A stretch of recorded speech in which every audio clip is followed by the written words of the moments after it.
غصے سے بھنگارتے وہ ایک سخت نظر اس پر ڈال کر وہاں سے جانے لگا تھا جب ریم کے جملے نے قدم جکڑے۔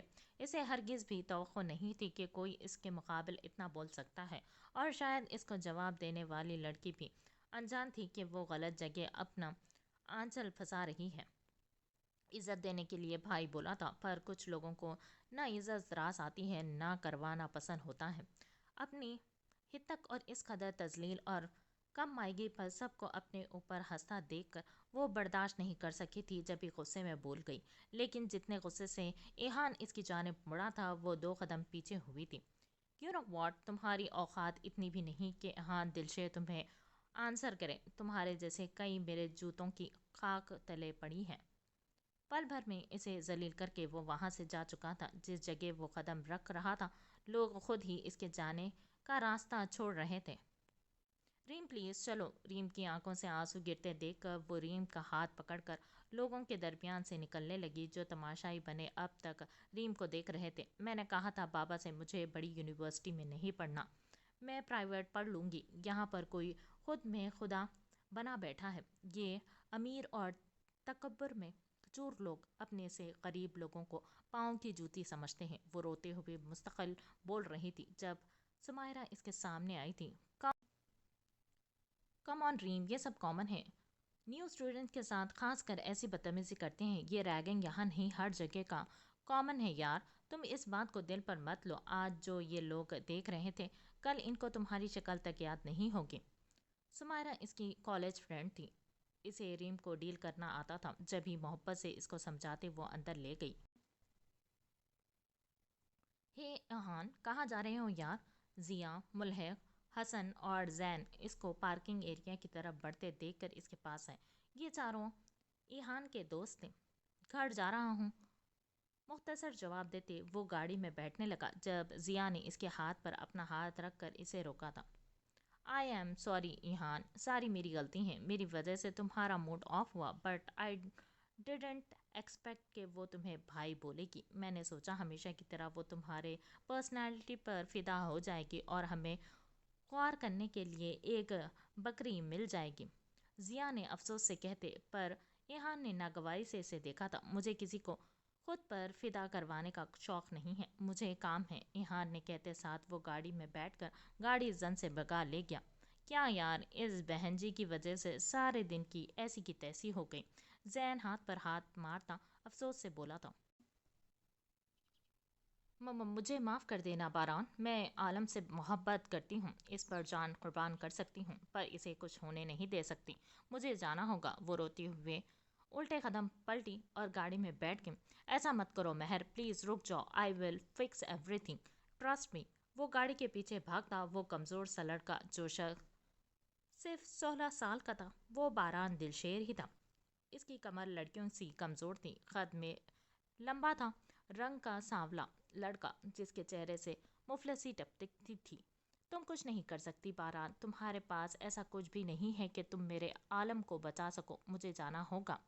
مہر کے اشارے پر ڈرائیور گاڑی چلا چکا تھا جبکہ باران کا دل اچھل کر حلق میں آیا تھا۔ مہر، اگر تم گئی تو وہ ویسے بھی مر جائیں گے، خدا کے لیے ایسا مت کرو مہر، رک جاؤ۔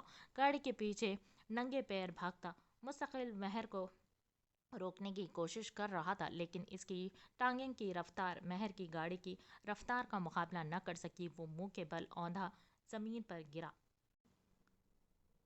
زمین پر شاید کوئی نوکیدار کانٹا تھا جو اس کی گردن کے نیچے گہرا کٹ لگا گیا۔ خون بھل بھر کر ابلنے لگا تھا جب محلے کے ایک بزرگ نے اسے زمین سے اٹھایا۔ محلے میں لوگ جمع تھے اور اسی کو دیکھ رہے تھے۔ سب اس کی کہانی سے ناواقف تھے، لیکن سارے ہی جانتے تھے کہ باران دلشیر ایک صالح اور نیک لڑکا ہے۔ محلے کی ہر آنکھ سے اس کی حالت پر افسوس کیا تھا۔ اگر یہاں کوئی باران دلشیر کے اندرونی معاملات جانتا تھا تو وہ چچا فرید تھے، جنہوں نے باران کو سہارا دے کر اٹھایا تھا۔ اس کو جانا تھا باران، وہ چلی گئی۔ چچا فرید غصے سے کہے، اس کو جانا نہیں تھا چچا، وہ لوگ اسے مجھ سے چھین کر لے گئے ہیں۔ وہ باران دل شیر کو بہت کمزور سمجھتے ہیں، پر میں اتنا کمزور نہیں ہوں۔ باران چیخ کر کہتا وہاں سے جانے لگا تھا جب چچا فرید نے اس کا بازو کھینچا اور اسے اپنے ساتھ کھینچتے ہوئے گھر میں لے گئے۔ تم خود بخوبی جانتے ہو باران کہ تم کمزور نہیں، بہت زیادہ کمزور ہوں، اور وہ اپنی مرضی سے گئی ہوں۔ کوئی عورت کسی قیمت پر اپنا آپ کسی کے سپرد نہیں کرتی جب تک وہ خود نہ چاہے، باران، پھر چاہے وہ کسی کی محبت میں قربان کیوں نہ ہو۔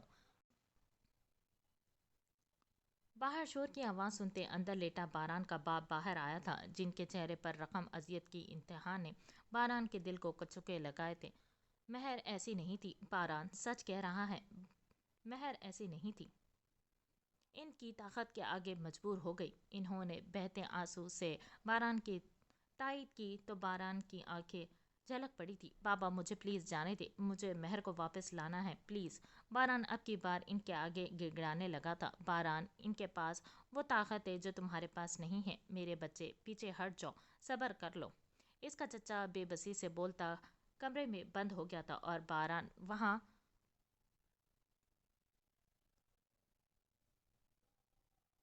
پتھر بنا رہ گیا۔ پر وہ رکا نہیں تھا۔ وہ رات کے اندھیرے میں گیا تھا، پر اسے علم نہیں تھا کہ جب وہ لوٹے گا تو اپنا سب کچھ کھو دے گا۔ اپنی بربادی کی رقم کی گئی تحریر باران دلشیر کو وہ موت دے گی جو شاید ہی کسی نے تصور کی ہو۔ ہلکے ہلکے سے زمین پر لوٹتے وہ آگے بڑھا تھا جب پیچھے سے ایک جلتا شعلہ اس کے وجود میں داخل ہوا اور اس کے کھال کو چیرتا ہوا باہر نکل گیا۔ وہ ایک دم اس جگہ پر ہاتھ رکھتے پیچھے گرا تھا۔ کون ہے وہاں؟ اے باہر آؤ، گارڈ چلا رہے تھے ان کے۔ خود سے وہ پہلے کمرے میں موجود کھڑکی سے اندر کود گیا تھا، پر اندر کا منظر وہ شعلہ تھا جس نے باران دلشیر کے پورے وجود کو خاک کر کے ڈالا تھا۔ وہ اذیت برداشت نہیں کر سکا تھا، وہیں آنکھیں بند ہوئی تھیں۔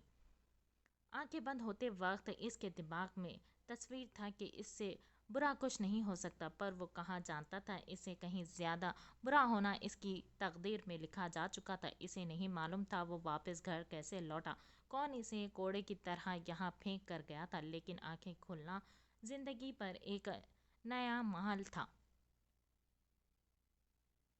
10 سالہ ایہان اس کے پاس آیا تھا اور اس کے سینے پر سر رکھ کر لیٹ گیا تھا۔ باران دلشیر جو پہلے ہی بے سدھ چھت کو گھور رہا تھا، ایہان کے اپنے پاس لیٹنے پر بھی کوئی حرکت نہ ہوئی، لیکن اگلے لمحے ایہان نے جو بم اس کی سماعت میں پھوڑے تھے وہ باران دلشیر کی رہی سہی ہمت توڑ گئے تھے۔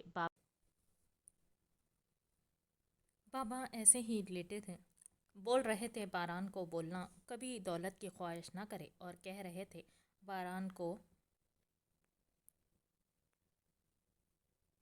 بولنا کہ اس کا باپ اس فقیری میں خوشی خوشی دنیا سے گیا ہے۔ اس کا باپ اس فقیری میں خوشی خوشی دنیا سے گیا، وہ بھی خود پر دولت اور حرام کا بوجھ نہ لے۔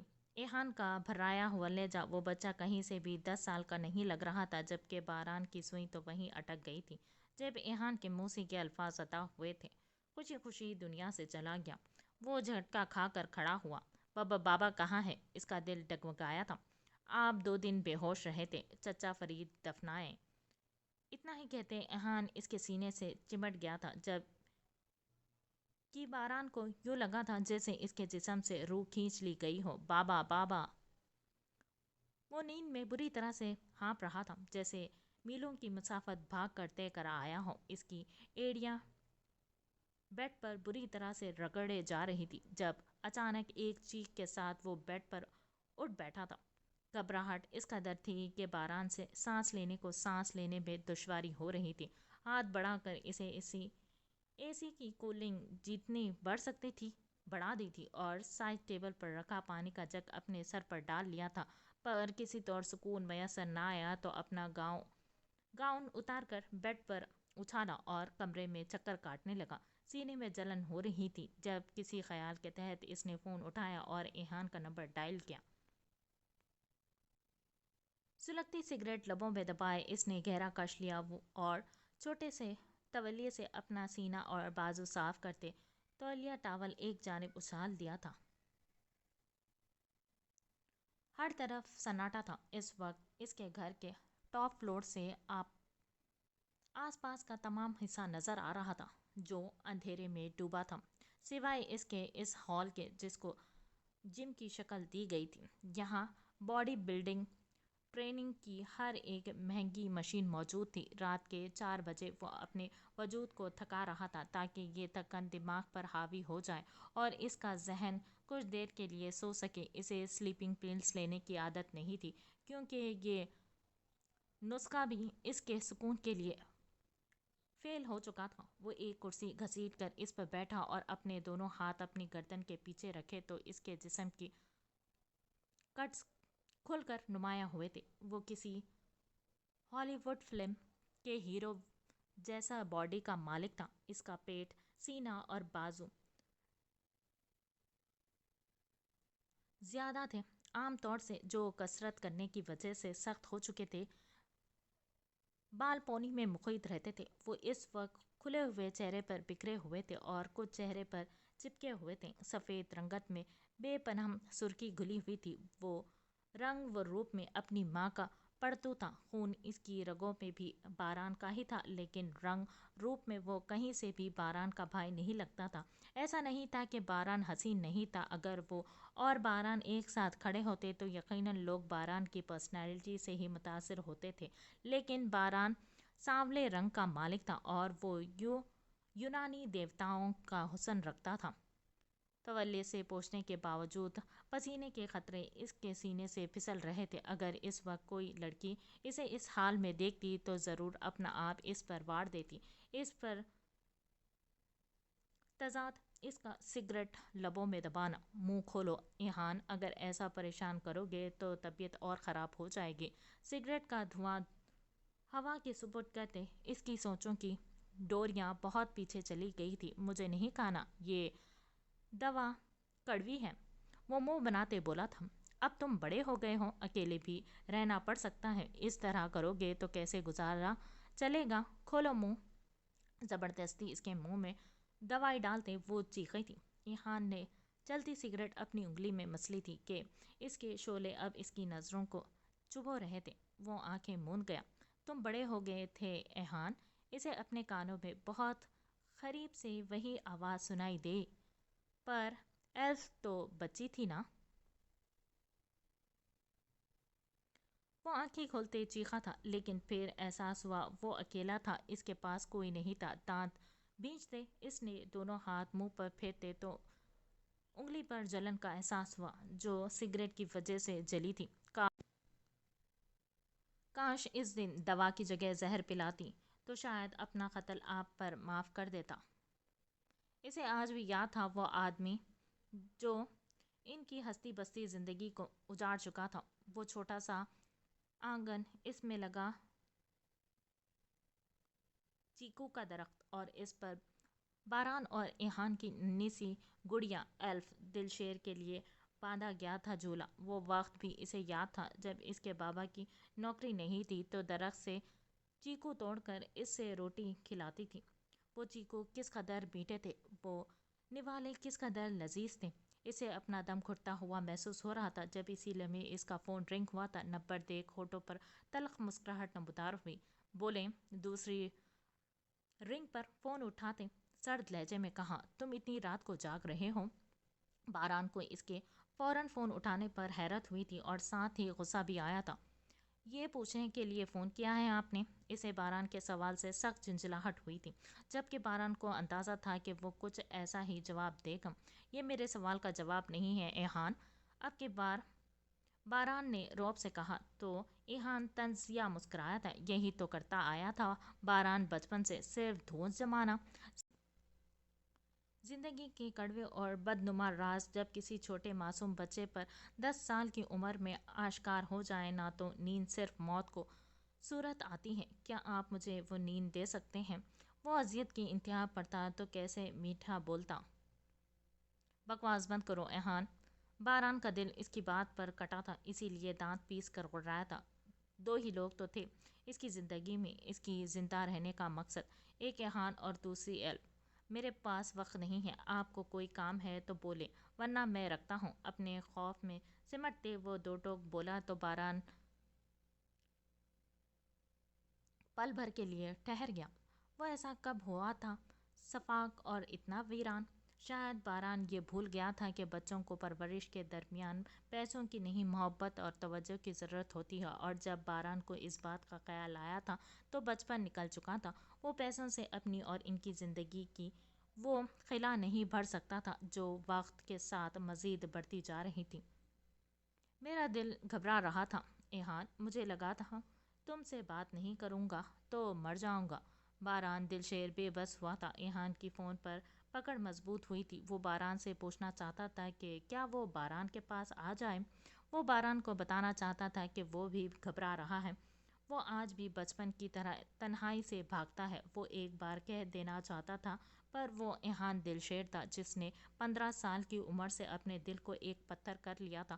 اسے ڈر تھا کہیں آج وہ پتھر چٹک نہ جائے۔ جب ہی ہاتھ میں پکڑا فون زور سے زمین پر مارا تھا اور دونوں ہاتھ سے اپنے بالوں کو ہاتھ میں جکڑا۔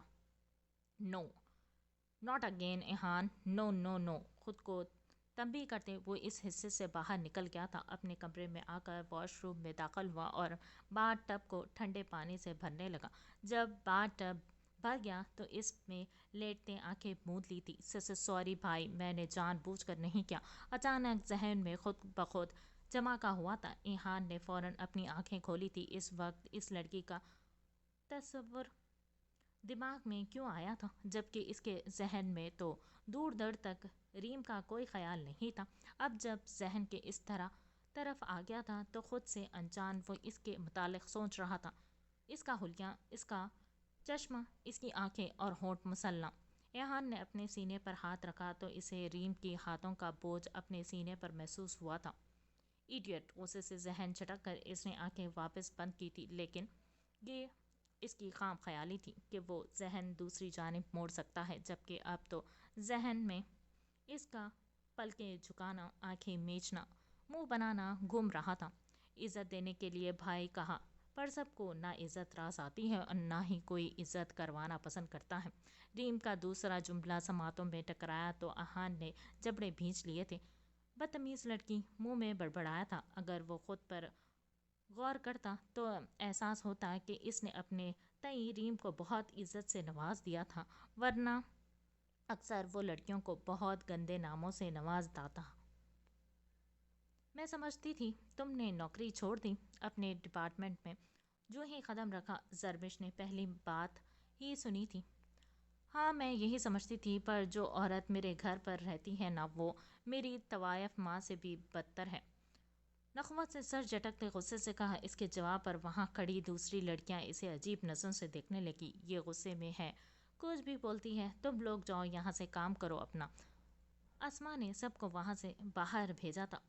وہ زرمش کی بیسٹ فرینڈ تھی اور زرمش کی زندگی کے بارے میں سب کچھ جانتی تھی۔